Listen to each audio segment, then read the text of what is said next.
After the resounding success of Top Gun Maverick, Tom Cruise and Ethan Hunt are back to save the summer blockbuster yet again. Dead Reckoning Part 1, the 7th Mission Impossible film and the first of a proposed 2-part finale, is both a timely rumination on the dangers of AI, as well as a banger of an action sequel that never slows down.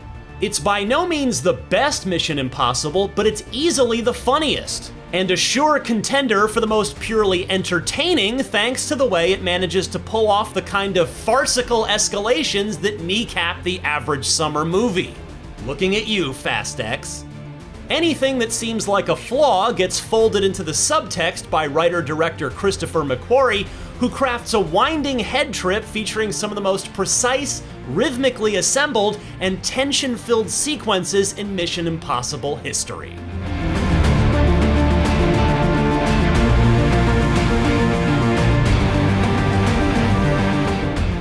Until the previous movie, Mission Impossible Fallout, the one where Henry Cavill reloads his forearms, these movies stood largely alone. But Dead Reckoning Part 1 reaches into the past on numerous fronts. The return of the first movie's morally dubious intelligence head, Henry Czerny's Eugene Kittredge, serves less as a wistful cameo and more as a throwback to the series' neo-noir roots. That's a welcome antidote to a summer overrun with empty nostalgia a la The Flash and the new Indiana Jones. Ethan Hunt's need to go rogue in Dead Reckoning is a direct result of characters and events of the original Brian De Palma-directed Mission Impossible, leading to a scenario where Hunt's own government can't be trusted with a dangerous MacGuffin. Truth is vanishing. War is coming. An all-powerful, artificially intelligent algorithm dubbed the Entity. The Entity's abilities seem almost supernatural, but they're ultimately grounded in the ones and zeros that dominate all modern life. Every wall humanity has built quickly becomes a weakness, requiring Hunt to leave the shadows, lest control of the Entity fall into the wrong hands, which is to say, any hands. Hunt re-emerges both burdened and determined. Saving the world is something he must do, but this far into his career as a super spy, it's also something he wants to do. Perhaps it's the only thing he's capable of doing anymore, and that's a story that Cruise expresses quietly amidst Dead Reckoning's bombast. If anything happens to them, there's no place that I won't go to kill you. That is written. McQuarrie even apes some of De Palma's askew framing to enhance the intensity of his close-ups. Cruise is an underrated actor, but his job here is made slightly easier since the story's subtext so closely aligns with his own anti-streaming credo as an actor and producer.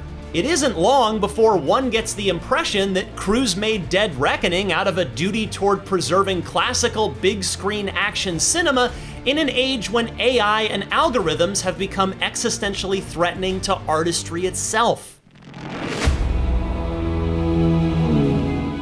The gang's all back together, from Ving Rhames' irreverent Luther Stickle to Simon Pegg's wisecracking Benji Dunn to Rebecca Ferguson's mysterious Ilsa Faust, now comfortably the only romantic interest whose lifestyle matches Hunt's.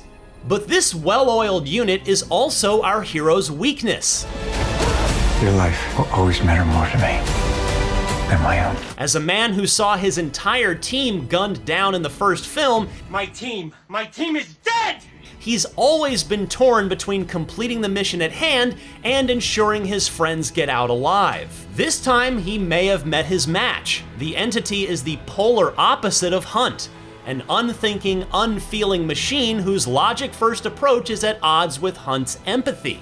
And it's found itself a human avatar to do its bidding in the form of a terrorist named Gabriel, a specter from Hunt's past played by Isai Morales. Gabriel is a new addition to the Mission Impossible roster, but thanks to some well-placed flashbacks and a stone-cold, terrifying performance from Morales, he feels like he's always been lurking in the shadows, lying in wait. It's been a long time, friend. Playing messenger to an AI capable of accessing any information and bending truth to its will, Gabriel becomes the Entity's aptly named Archangel. We knew it would happen sooner or later, but this is the closest Cruise has come to making a movie where he fights the biblical god. The plot bears a striking resemblance to Season 3 of Westworld, whose all-knowing AI Rehoboam similarly exerted control through precise predictive models. But in the case of Dead Reckoning, the plot charges forward at light speed instead of slowing down to reflect on the larger implications. Those consequences are instead made apparent through innovative action and chase scenes where the entity's intrusion complicates what might otherwise be straightforward missions. The Impossible Mission Force has always relied on its imaginative spy tech. Get ready for mask reveals galore. But this time, their tools are turned against them, imbuing Dead Reckoning with a sense of constant paranoia across its 163 minutes. After a while, the characters can barely trust their own senses. What they can trust, and what the audience trusts as well nearly 30 years into this series, is tactile action and propulsive movement. Dunn can no longer simply sit behind a computer to make Hunt's job easier. Now, with one more film planned, every supporting character joins the chase. Here's how Ethan Hunt's boss once described him. Hunt is the living manifestation of destiny. In Dead Reckoning, he's called an incarnation of chaos, a concept McQuarrie puts on the screen. There's a claustrophobia and unpredictability to the hand-to-hand combat, but the image's geography and meaning is never obscured, even during the most rapid action scenes. Still, the way this chaos is retroactively incorporated into Hunt's past is one of its major flaws. It lasers in on the idea that the people in his vicinity, especially women, are forever placed in danger, but overemphasizes it in a way that makes characters like Grace and Ilsa interchangeable. The exposition similarly overcorrects. Where the heroes' many realizations about the entity yield fascinatingly funny exchanges, the amount of information revealed beforehand saps at least a fraction of the tension. The goal of Hunt's fetch quest is made so clear and simplistic that leaving the characters in the dark about it feels like a misstep. In the process of trying to clarify the nature of its MacGuffin, Dead Reckoning demystifies it entirely, creating a cliffhanger ending that's more of a gentle lean across a ledge. On the other hand, in order to gain this information, Hunt and his team must perform a heist so silly and gloriously over the top that it renders this criticism practically moot, at least for a little while. The cliffside bike jump teased in the trailers is a minor letdown in that there's not much more to it than what we already saw, but it dovetails into a Looney Tunes locomotive climax that combines cartoon sensibilities with palpable human stakes. That just about sums up Dead Reckoning Part 1 as a whole. If every big summer movie were this fun and finely tuned, the debate over whether it's worth it to see a movie in the theater or wait for it on streaming would be immediately put to rest. Ethan Hunt may fight to save the world, but Dead Reckoning Part 1 plays like Tom Cruise's fight to save the summer blockbuster through entertainment on an enormous scale.